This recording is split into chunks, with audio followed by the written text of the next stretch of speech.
Would you like to go back and forth? Thank you very Go much.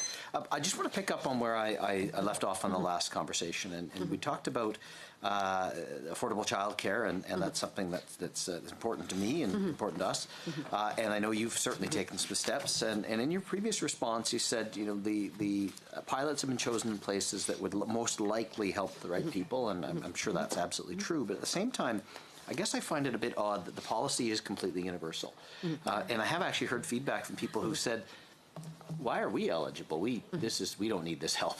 Like, this is, you know, we'll take it. Hey, all day, great, we're happy. But I guess I'm wondering again, you know, some form of means testing or something, because it feels like we're expending substantial resources in an area that's been traditionally underserved, and there absolutely are many successes, but it feels like we should really be focusing on helping the people who actually need the help. Is that something that you anticipate building into your policy frame going forward? Well, and as I was starting to answer, actually, before I even go on to there, I do want to just take a step back and thank you for your work on the panel.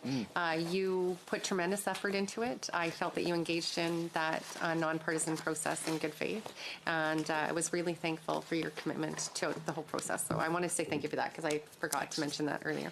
But going back to the childcare conversation, that I think when we talk about who needs it, that sometimes we think too narrowly.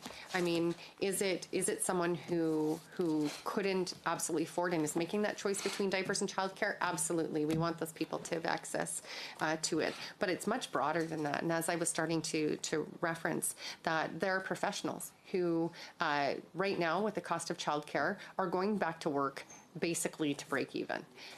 You know, a large number of those people are in the middle, or to make a small amount. And the only reason at this point to go back to work would be to maintain their professional status, but acknowledging that there will be years in which they are working for nothing. And so, you know, some people make that choice, but others don't. And in my community alone, what I've heard, you know, is you know, an excellent, amazing teacher who is struggling as to whether she is going to go back to work or not now that she's 2 children. I mean, the cost of 2 children for childcare basically would eat up on almost her whole entire check. And she's an amazing, amazing teacher. And I think our children need her, and our community needs her. And it would be to the loss, you know, of our economy, and a loss, you know, of our children to do that. Same thing with nurse practitioners. So, you know, I think there is tremendous value in ensuring that we have the support. In terms of ensuring that there's that access to that quality child care and making it reasonable and supporting those individuals. So I do understand, because it's a pilot-based model, that the differential for that, you know, is challenging.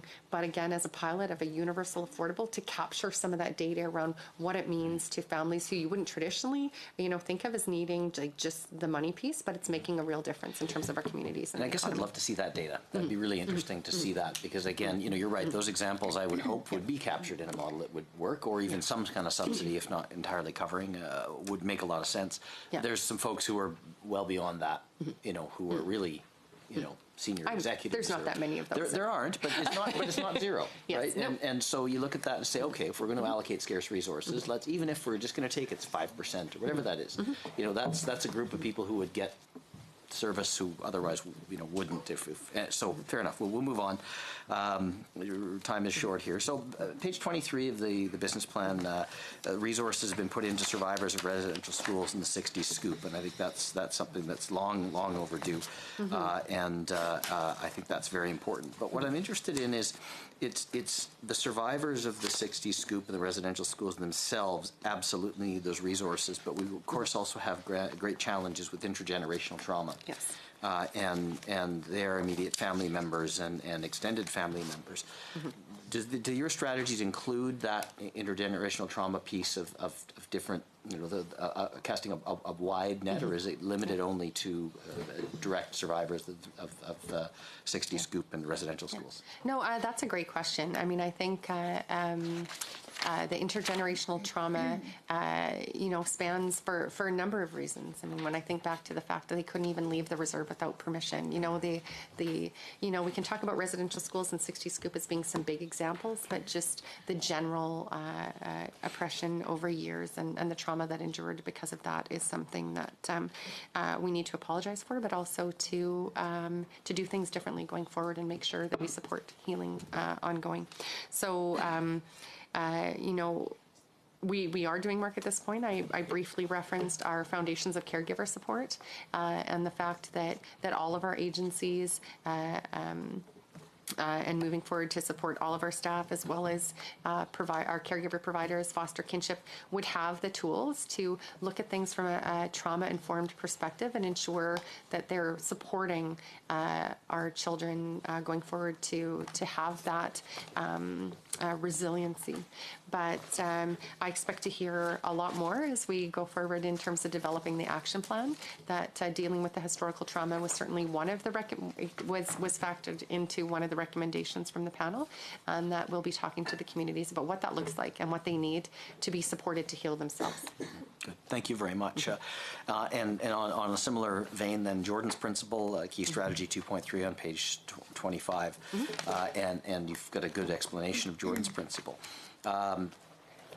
The question I have, I guess, is what is the process for reconciling from a budgetary perspective? Because I think the principle being wherever that child is first in contact with service agencies, the jurisdictional problem of going, well, that's the federal government and this is the provincial government, and meanwhile the child languishes and then in certain cases has a very poor outcome. And this is all about saying, well, whoever gets there first, and in many cases it's the provincial authority, even if it's a federal responsibility. We're going to take care of it, and we'll figure it out later. That's sort of my fairly simplistic understanding of how this works. So I guess what I'd like to know is there a reconciliation with the federal government, and is that reflected in the budget numbers? Can we actually see that federal money is coming back as a result of services provided by the province that really were the jurisdiction of the federal government? Yeah, at this point in time, we've been working with the consortium and the federal government. There hasn't been a cost to us at this point in time because there has been a process to ensure that happens. The feds have allotted dollars to that, and they have been quite...